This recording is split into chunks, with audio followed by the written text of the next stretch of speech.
So if you'll remember, when we were working on this painting right here, I also started another painting. It was this one right here, which was much more free-formed, and that's the one that we're going to work on today. Now, when you're working on a watercolor painting, or an oil painting for that matter, it's oftentimes a really good idea to do more than one painting at a time, because there might be drying time involved, and you just don't want to have downtime. Okay. Now, before I begin, what I'd like to do is show you something about the tape job. Now, this one is all dry, and so you can see everything is very flat. That's just exactly how we want it to be. Now, if you'll remember, when I put the tape on, I told you that the action of the water would be very powerful, so you had to make sure that you got that tape on, halfway off. It was so important. You can see here where the tape has actually lifted away from the paper, right, as it was drawing and pulling and doing that stuff. So that way, when you're working in between sessions, and you go to restart, make sure that you put the tape down again, nice and firm, right? That's very important.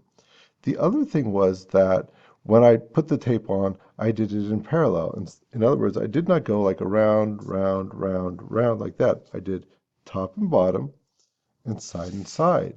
Okay, that's important for a couple of reasons.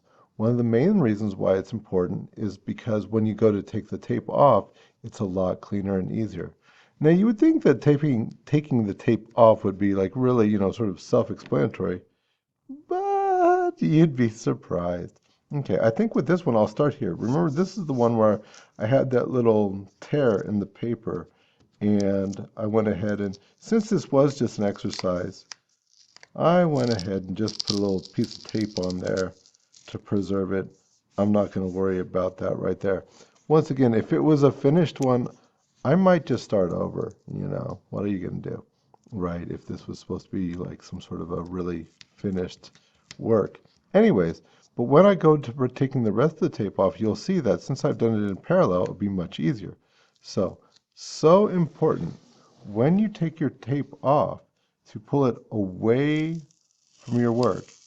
Once again, you would think that that was like super self-explanatory, but I've seen so many students do it, and heck, I've done it myself, where if you pull towards your work, not thinking about what you're doing, it will just rip your paper right through there, right? And just, and all your hard work will be ruined. So you want to take it off to the side, not down, definitely not over, right?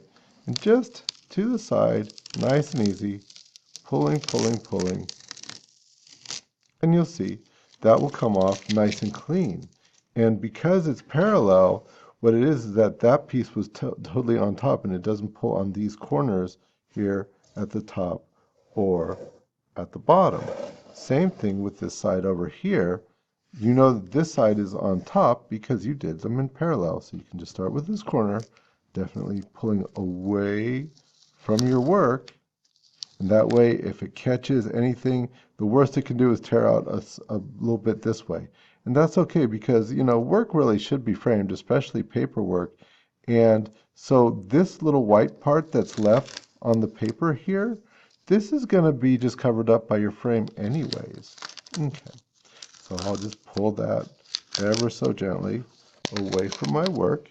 And once again, when I get to the bottom, it's just going to pull off nice and clean. Isn't that nice, right?